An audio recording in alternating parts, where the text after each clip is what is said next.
All right, traders, we're live. I'm here with Stanley Bostwick. He is the creator of BLEAKHEAVEN. He's the creator of BLEAKHEAVEN Comics, BLEAKHEAVEN the World, BLEAKHEAVEN the Podcast.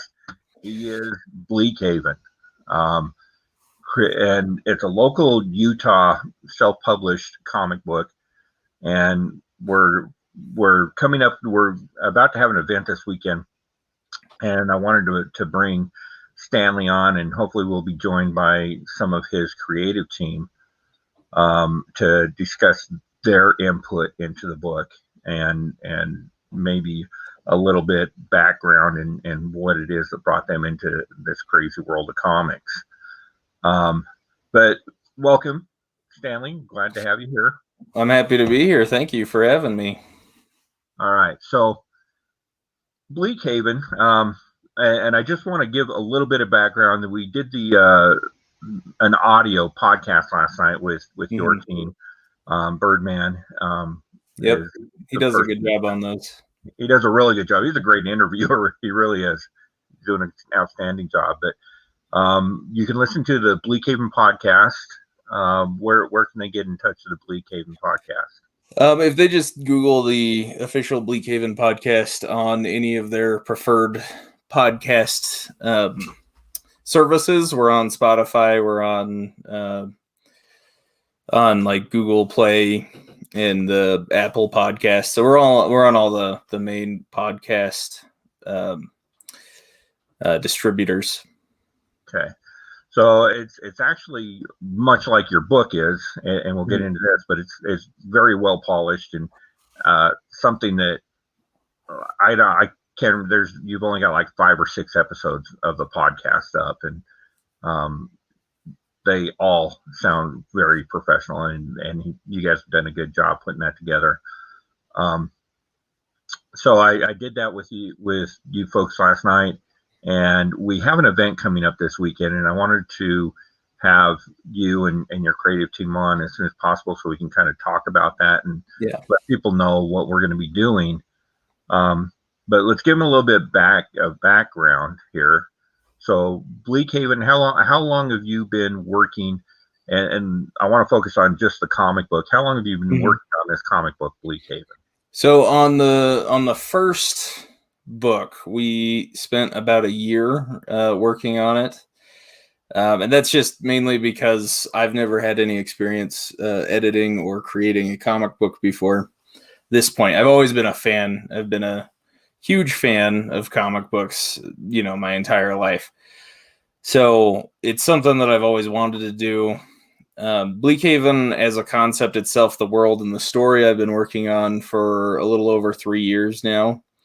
But the comic book itself, Welcome to BLEAKHEAVEN, the series and this first issue primarily, I started that about actually a year and a half now. So we started that back in about October 2019 is when we decided we wanted to pursue the comic books for the world.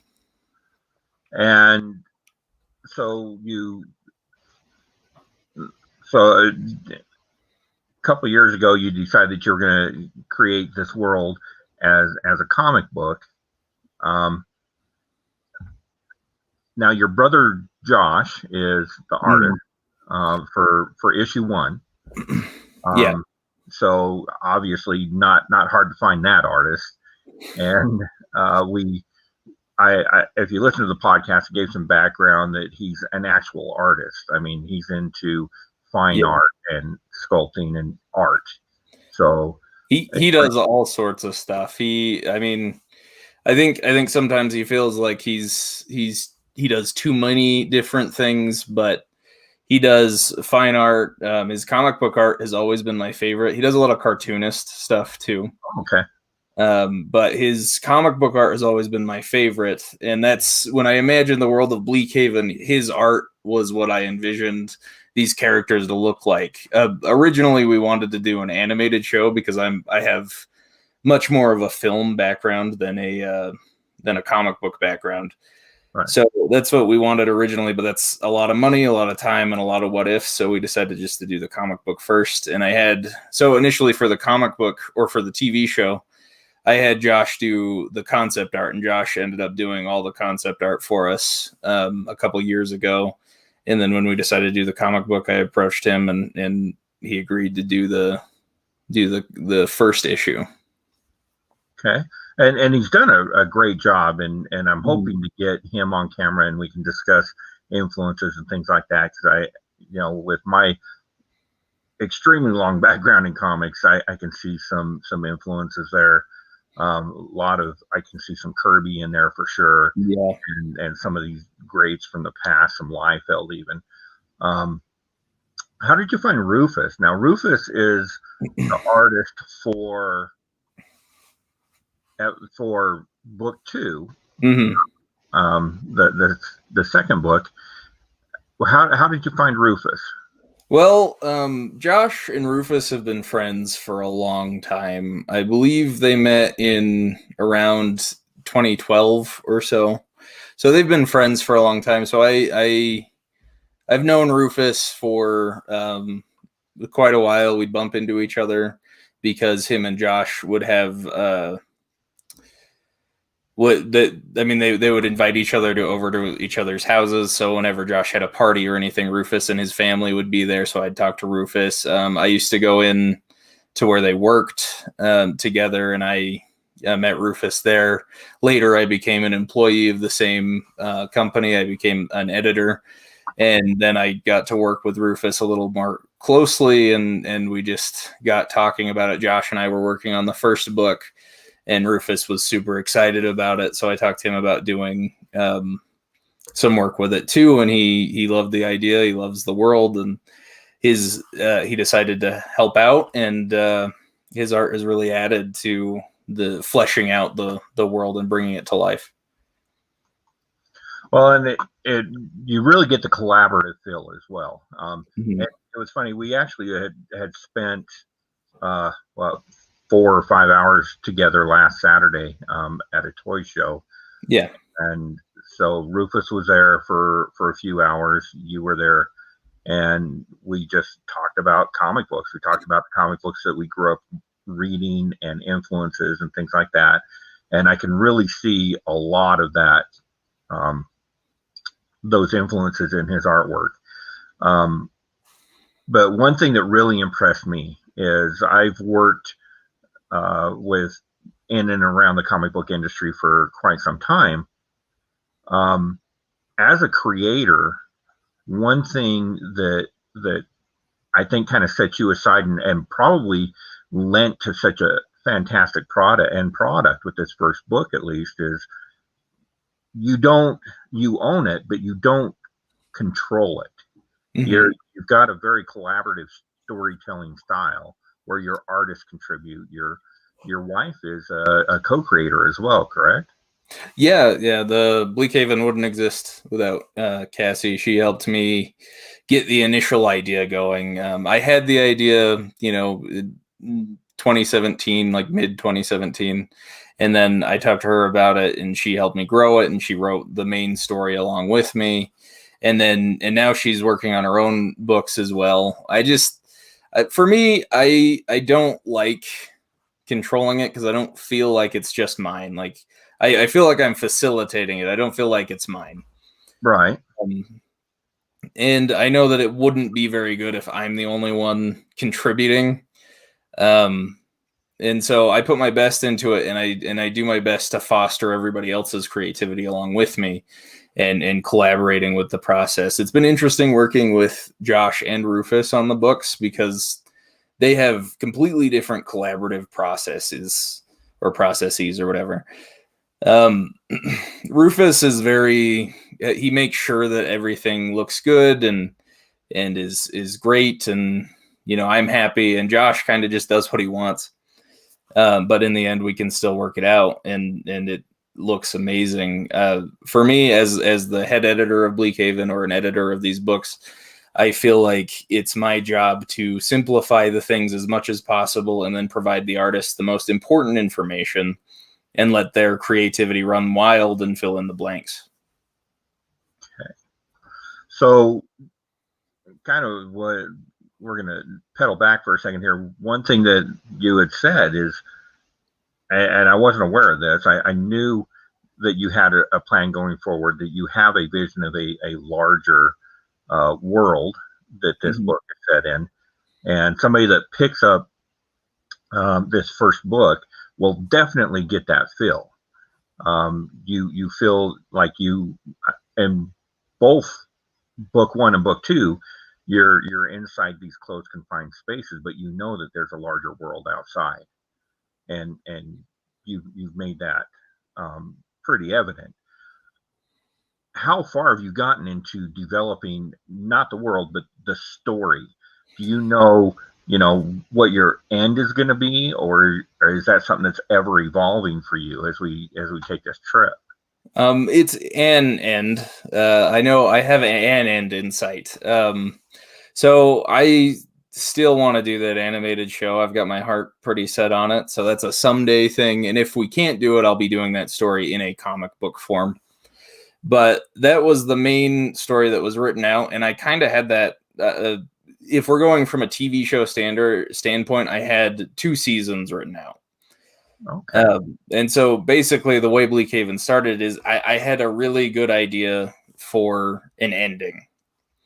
And everything you see now, everything that I've built is to justify that ending, if that makes sense. So Right. it all branches out from this one moment that I came up with that won't be seen for years down the line. So we've mapped it out pretty far, and it's ever evolving. We have, like I said, I'm not the only writer. So I've got Cassie is another main writer, and I've got a good friend, Donald Roos, that's also one of the head writers as well. And I've been working on it with several other people as well who are kind of more in the background, but they're still fairly involved with the writing process. So we have a lot of stuff planned out, and that's kind of why last year we got to the point where we're like, okay, we have enough content. We just have to start putting it together and forming it and bringing it to life through the art. And that's, of course, something that will obviously morph and take twists and turns that you can't foresee, and that may affect that end result. So just to add to that, that's kind of our business model, where we try to be as fluid as possible and adaptable as possible. But at the same time, we want to stay firm in our stories and the values in our stories and the things that are important. So I don't think we're ever going to go away because we'll always be evolving. All right. And without any spoilers, of course, are we going to see that matchup? I think so. I think maybe. I really dig that character. Mephistopheles, yeah, you were saying on the podcast he's your favorite character. Yeah, I've always really dug those kind of dark, playful, dark type of characters that, is supposed to be headed one direction with a certain dead set agenda with everybody around them, but that there's something on the side that they're brewing. Yeah, Mephistopheles is a character in literature has always fascinated me. I love the play Faust. I went to school for a lot of different things, but one of the major things was literature. And so when I read the play of Faust, I really fell in love with the Mephistopheles of that character, and I tried to take him and put my own spin on it and do it like a modern day version of that character. So he's always kind of had a special place in my heart, because I always love that, conniving character that he's evil, but at the same time you don't know what he's doing. Right. Yeah, that and the twist in that second book, that was just brilliant writing. It really I appreciate that. Thank you. That was so cool. So we talked a little bit the other day about influences and things like that. Of course, we're all about comic books here. So you were talking about some of the comic books that you read that you're into. There are a lot of comic book artists, especially, but creators that start out thinking they're going to work in one genre and end up in comic books. What So what is your background? What books did you pick up when you were, you know, 14-year-old Stanley? Well, it's a good question. I mean, I've always been a big Stan Lee fan. I mean, how can you be a comic book fan and not pay respects to Stan Lee in general? So he was someone I really latched onto as a kid, and just so I tried to study the way he did things and the way he presented himself and wrote his stories. And not to say I'm going to copy any of that or anything, but I try to take what works for me, sort of thing. And then I was a really big Batman fan when I was a kid. Batman and Spider-Man were my two favorite ones. Batman the Animated Series, as far as writing goes, I really like Paul Dini's writing, not just in the TV show, but also in the comic books as well. I believe he's also writing the brand new animated series comic book that's continued. So he's always been one of my favorites. Scott Snyder was another big influence for writing, because when I was 14, 15, that's when he really that's when his Batman series came out with the New 52, and that's the very first regular book I picked up. I picked up a lot of Spider-Man and Batman and just random stuff throughout my time growing up, but I didn't have a comic book shop in my hometown, so I would just go whenever I visited Josh in Salt Lake. He would take me to the comic book shop and I'd get something. And then, but when I was, 15, 14, I had a way to go a half hour to the closest comic book shop. So I started picking up Scott Snyder and Greg Capullo's Batman run. And I still follow it. Whenever they do Batman, I usually pick it up too. And so that art style is one of my favorites. I think Capullo is one of the greatest modern comic book artists we have today, and obviously Scott Snyder is just, his writing is just so good. I don't know, it just flows so well. I think he's got a grasp on that character that nobody, maybe Tinian, but Tinian's more into the X-Files and that kind of stuff, and that's kind of the direction, the detective Batman. But Snyder definitely, he writes a better Bruce Wayne than. I agree with that. And that's the core of that character. So, yeah. And that's the core of all those comics too. He does such a good job. When I was a kid, though, the first story I ever read was Hush. Josh actually got it for me for Christmas when I was a kid. I wanted to be a comic book artist when I was little. And so Josh was teaching me how to draw. Josh is about 16 years older than me. So he's been working at his craft a long time before I was even born. So to teach me, he used Jim Lee's art to teach me. And that's the first graphic novel or trade I had was Hush. And Jim Lee's still my favorite comic book artist today. I mean, I don't know if he'll ever not be my favorite. So he's pretty outstanding. He is. He just did it was the new X-Men title, Children of the Atom. He did a 100 hidden gem wraparound cover. It's kind of an homage to his 1990 wraparound X-Men. And it's phenomenal. I haven't seen that. I haven't seen that yet. That's awesome. I was actually pictures, so I can't afford the actual one. So yeah, I was actually lucky enough to meet him back in 2019. He came to Salt Lake and did a signing. Right. He's a super nice guy. Well, and speaking of signings, so we're going to fast forward a little bit. So you've got the background in comic books, and you created this BLEAKHEAVEN book, and we can get into the aspects of the technical aspects of a comic book sometime, because the editorial, the way that this book is put together, just from a technical standpoint, art aside, story aside, dialogue, all that aside, it is technically one of the best books I picked up in the last 10 years. Yeah, we had some good help with that. I did my best to edit it properly. I went through all the images.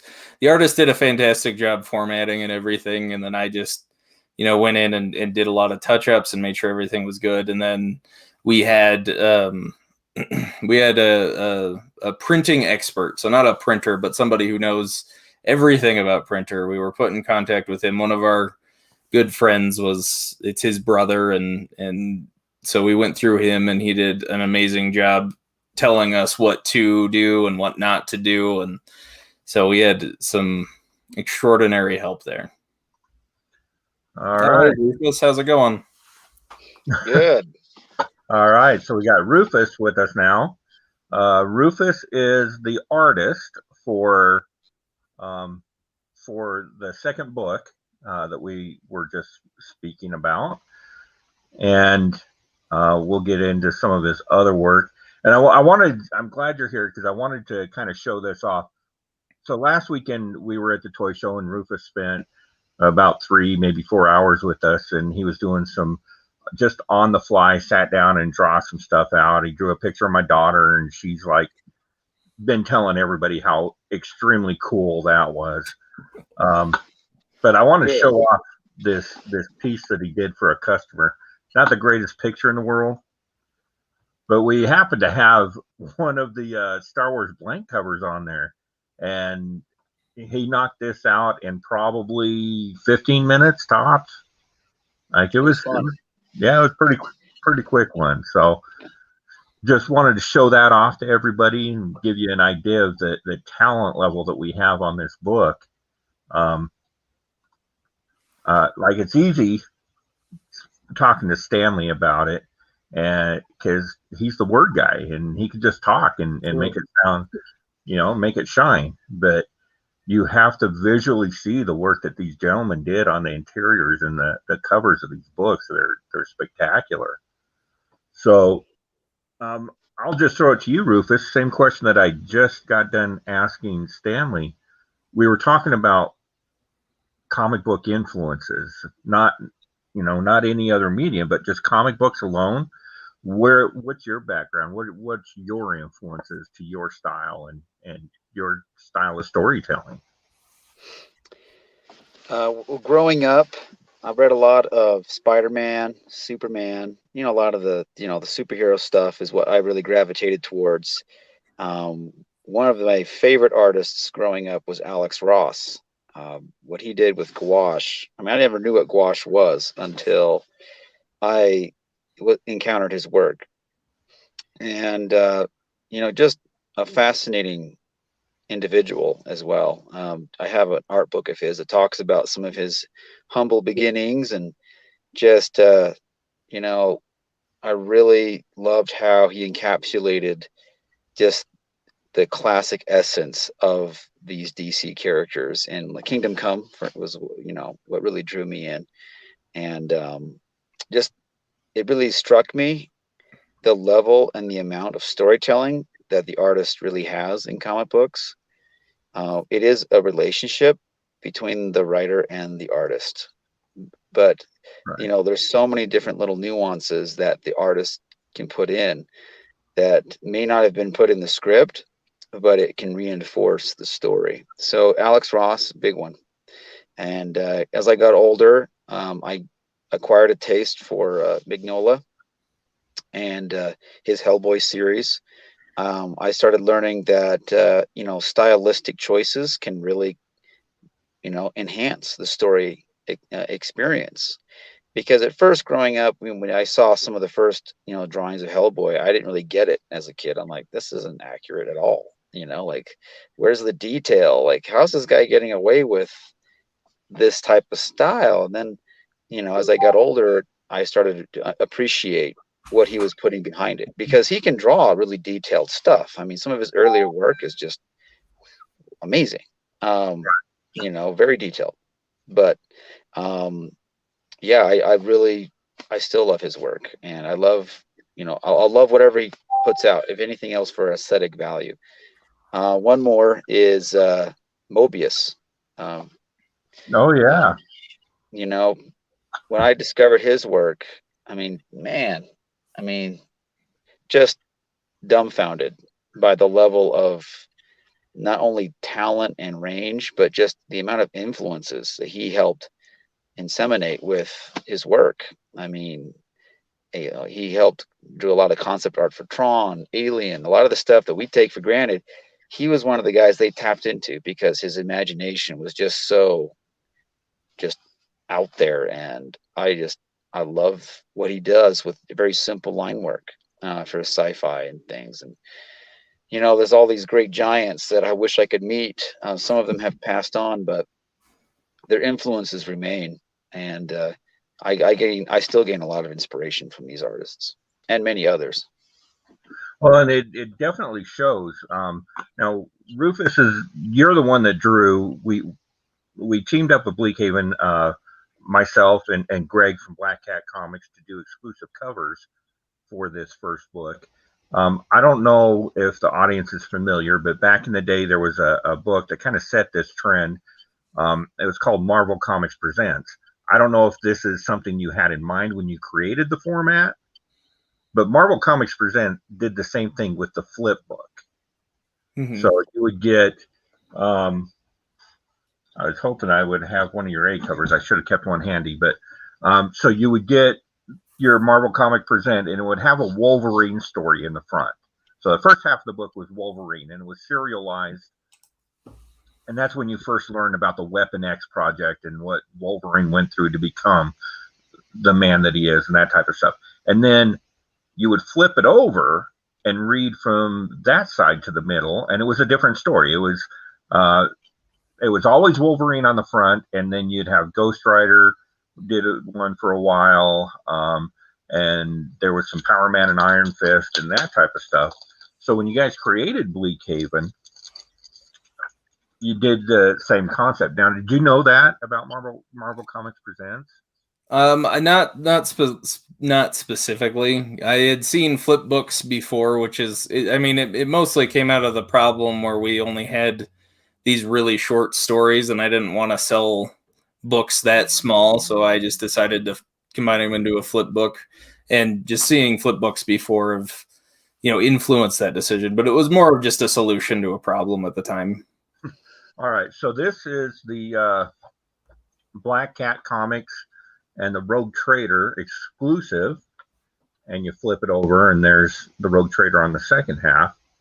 Rufus is the one that did this, did my exclusive, and you can really see, now that you mention it, and it's funny because when you mention those artists, you can really see this area down in here where you've got my little face, such sexy. So you threw that, you can really see an Alex Ross influence there. You can see a lot of Mignola in the line work up there. So really impressive.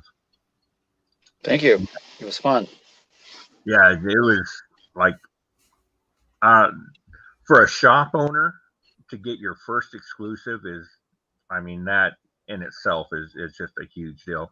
But to have somebody with your talent and Stanley, your talent behind the book, it's just like there's no words to describe how over the top we are about this project. So we're just happy you liked it. It's a really good story. I've read it a few times. I've got, so I don't even know who's watching us right now, but I've got some friends that live up in Portland. They're big YouTubers, and mm-hmm. I'm going to have you guys sign some books and send them up to them. And yeah, of course, they're going to flip out. Like, it seems that as you get older as a comic book reader and collector, you like your basics. I still collect, Defenders and Doctor Strange, and I've got Spectacular Spider-Man run I'm working on and stuff like that. But your tastes kind of go to those indie books where there's storytelling that isn't on the television. It's storytelling that you're not going to get somewhere else, and that's what you get from BLEAKHEAVEN.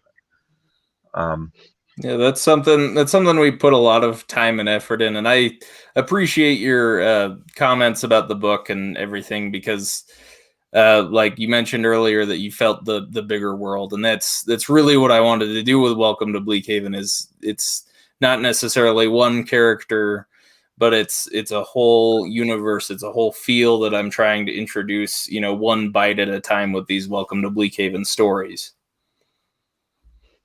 Absolutely. I totally agree that as you get older, tastes gravitate towards what's new and what else is out there. And it's not so much to replace what you love, obviously, because, I have things I stand by too, like I'll always eat pizza, but why can't I try out a new dish? In fact, you realize how short life really is. And you're like, let's just try this. And I really do believe that comic book shops are really where you're going to find the next TV series, the next movie serial, the next toy line. I mean, the Ninja Turtles started off as a really rinky-dink comic book made by a very fake company, Mirage Studios, and they made, it was a pun intended type of thing. Comics is where you find the new stuff. It's not, streaming services are catching on, which is why you're seeing so many more franchises coming out. And it is an added challenge and exciting opportunity for creators like my man Stanley here and the rest of us to say, you know what, where's this franchise going to be in 5 or 50 years? Because back in, Stan Lee's time, it was like, we'll just be happy we can make it to the next month. We don't even know if the industry is going to survive 5 years, or 5 months, there's a great book called, I think, The Secret Origins or The Secret Story of Marvel Comics. And it's a really great book. And you realize, like, holy crap, like this is way different than we have now, where we just take comic book lore for granted. But it was a huge struggle. Not anymore. Not anymore. In fact, from comic book to screen is it could be within a couple years or months, depending on how it flies off. I just finished the Invincible series recently, and their very last book, you have the author saying, yep, we have the movie, it's in the works. And I'm like, if they actually do the series justice, it's going to blow out anything that's been made so far. Because I'm pretty excited about that one. I think it's going to be a good one. It looks really good. Right, but I use that as an example a lot. My friends have heard it too many times, but I say that to circle back to Stanley here, who, he came to me some years ago and he was like, hey, this is an idea I'm thinking of doing. I'm creating my own characters, my own story. Here's what I want to call it. And, and I would just, out of curiosity, just want to know more. And come to find out, he's creating something that is, to me, the future. It's like you have to think beyond. You need to create a universe. A one-off, if it fits the story, great. But more often than not, it can and must grow. And oftentimes it can even expand the scope of the original writer. That's one of the biggest things I think J.K. Rowling did wrong. She wanted to end it. She was like, I'm done. Harry Potter ends up as an office worker and everyone lives happily ever after. That's not real. And I'm like, you could have created something that rivaled the Star Wars universe, and Hollywood's trying to mine it, but she really clamped the door on that really tight when she wanted finality. Comic book writers and comic book enthusiasts know there's always another issue, and it ends on a cliffhanger, right? You're like, you got to keep reading. Doctor Strange is how many decades old now? Yep, 1962. Right? Yeah, exactly. And does anyone want to stop reading it? Or other things. Once again, we have to think beyond in that scope now, because we've seen how it's been done in the past. So Stan's thinking ahead by going, yeah, I can see this really expanding, and I want to incorporate other people, like other artists and storytellers, and he's setting the stage, really. And it seems small, but I mean, I don't know. I think it has the capacity to really grow into something amazing. And I get to say, I was there when it was first starting out. Yep. Yep. And Well, I'm expecting my exclusive covers to. I'm gonna get you all to sign them, and we're gonna be moving those for 15 grand in another 10 years. the next version of Turtles, you know. and your guys' support means a lot, because it's always been it's been difficult for me in this transition of just really putting myself out there and really, building this world and approaching other people and collaborating. Because, I went to film school. Everybody there's going to be the next Steven Spielberg, So Right. it's hard to know when your art goes from somewhere to that's nice, let's put it on the fridge, to something that people actually want to see. And I appreciate your guys' support and helping me see that my stuff is worth it, and it's worth bringing in more people and building the whole concept. Because like I said earlier, I don't really see this as mine. I see it as something I'm facilitating and trying to do justice. Well, I think that, and it's funny because Rufus, I think this kind of feeds into what Rufus was just saying. Younger creators like you guys. So when you get, I'm probably going to get kicked off his page for saying this. He's going to find it and be like, block him. But Rob Liefeld wants to own everything he's ever created. And I think with the younger generation, and I have these conversations with my daughter all the time, especially about Harry Potter and specifically, and that's what made me think of this. But people of your generations, when you create something like this, I think you feel more like you're the steward of those stories, but they belong to everybody. As opposed to, I created this story, it's mine, I'm going to do with it what I want.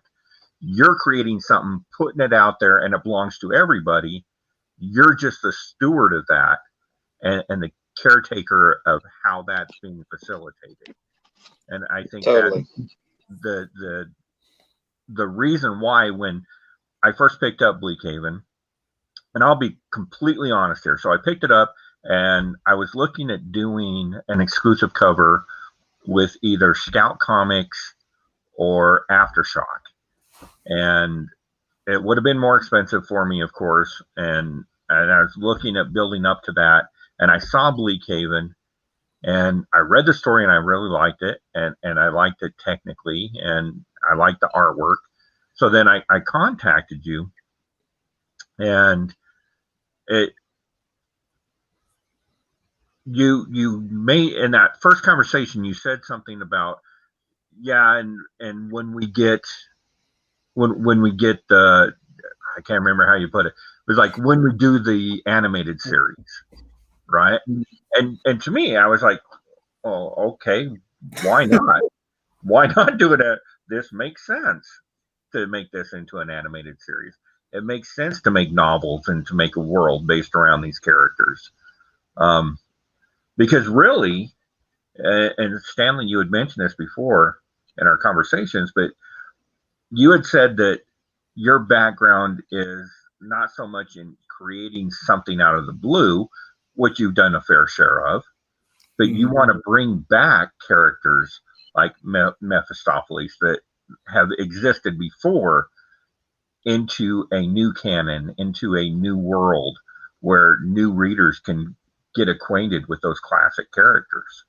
Yeah, like I said, I love literature. I love especially older stuff, and that's actually something. Now that you mentioned it, it's really funny because Donald and I were talking about doing a whole comic book world with just public domain comic book characters from the 40s, because that would be fun, just reviving some of these old, long forgotten characters. And there's thousands of them out there because they were just putting stuff out every week and never picking up these other characters ever again. And all of them are now just floating around in the public domain. So that is something I love.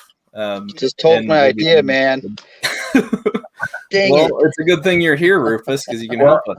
I'm telling you, there's a company out there, Yeet Comics is doing it, and they're pretty cool. They don't have a real heavy production schedule, but they put them out every quarter or so, and it's about a 100-page book, and they've done some pretty cool stuff.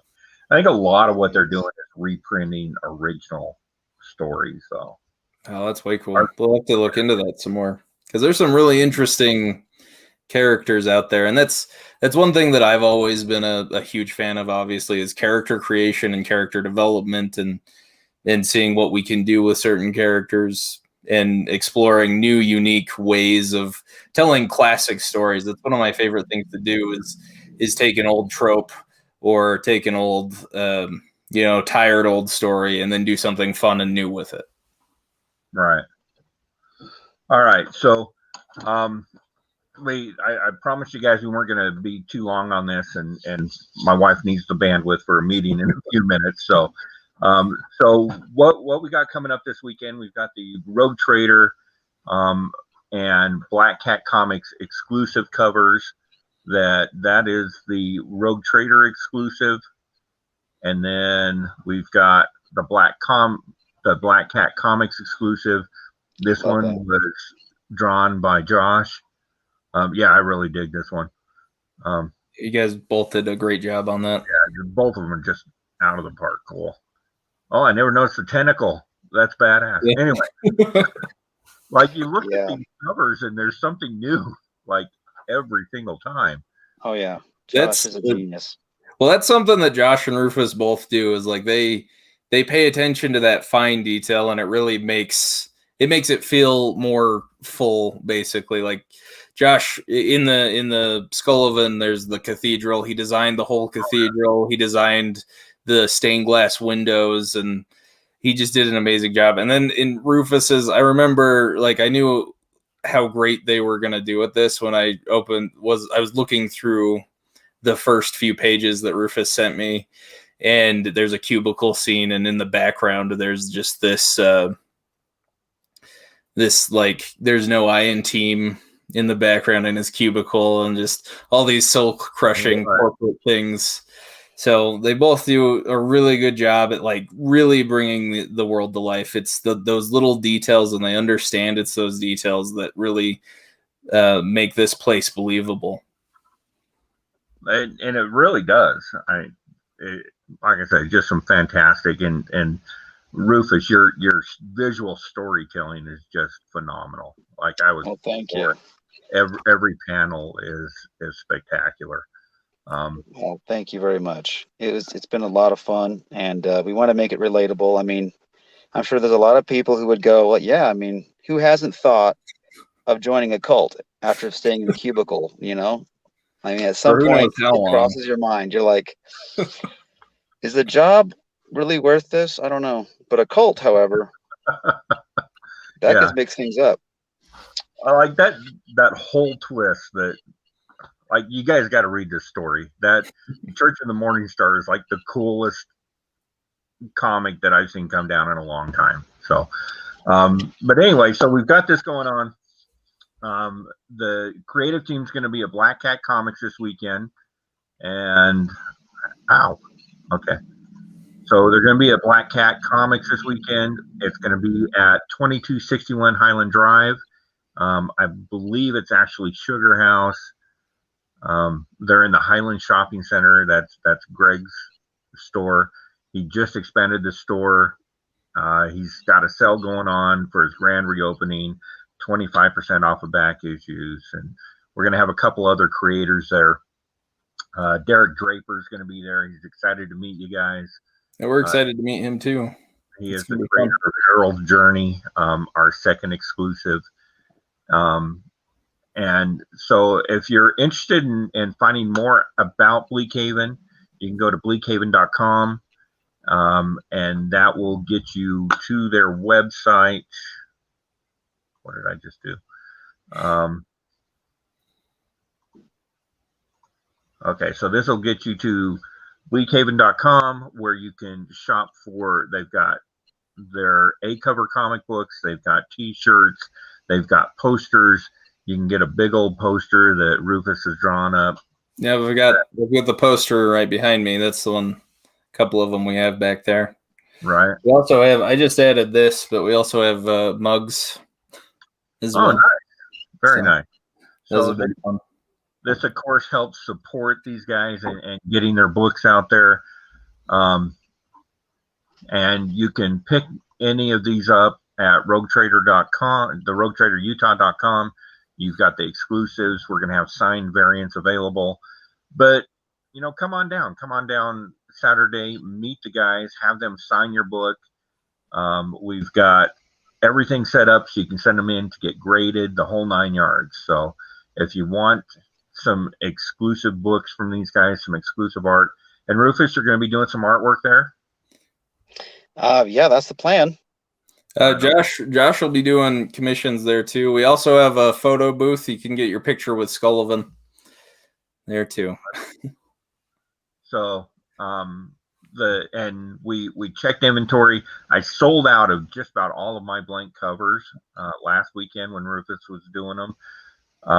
But Greg has a large selection of blank cover comic books, and the guys can throw something on there for you. How are you charging the same as last weekend? Yeah, I think so. I think we were going to do a little bit more so we could bolster the charity. Okay. Yeah. So, and that's another thing. So the sale of the book, of the exclusive books, not going to speak for anybody else, but the sale of the exclusive books are a portion of those proceeds is going to the American Cancer Society. The American Cancer Society, of course, helps fund research for cancer patients and wellness programs. And specifically, funds from this event are going to help the Hope Lodge. The Hope Lodge is kind of a place where people get to stay for free while they're undergoing cancer treatment in the state of Utah. So these patients don't have to worry about, paying that exorbitant bill. And it's a really nice place. I mean, it's like a 5-star hotel.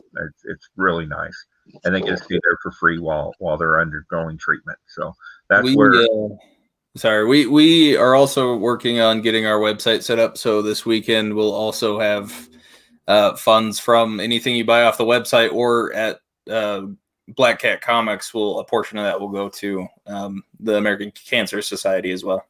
Right on. Okay, and so Black Cat Comics, 2261 Highland Drive. Come down and see the guys. We're going to start kicking off at 11 o'clock. I expect it'll go. Greg says we're keeping it going until we make all the money we possibly can. So if that's midnight, it's midnight. But we'll have the guys there for a few hours at least, starting at 11 o'clock. So come on down and join us. And I appreciate you guys coming on and chatting with me. Anybody in the live stream, make sure you like, subscribe, leave a comment. I've got a couple projects that I'm going to be discussing with both these gentlemen, and hopefully they'll come through and we'll have more for you in the future. Yeah, we're excited. Thanks for having us on. I really appreciate it. Appreciate it. All right. Thanks, guys. Have a great night. You too. Thank you.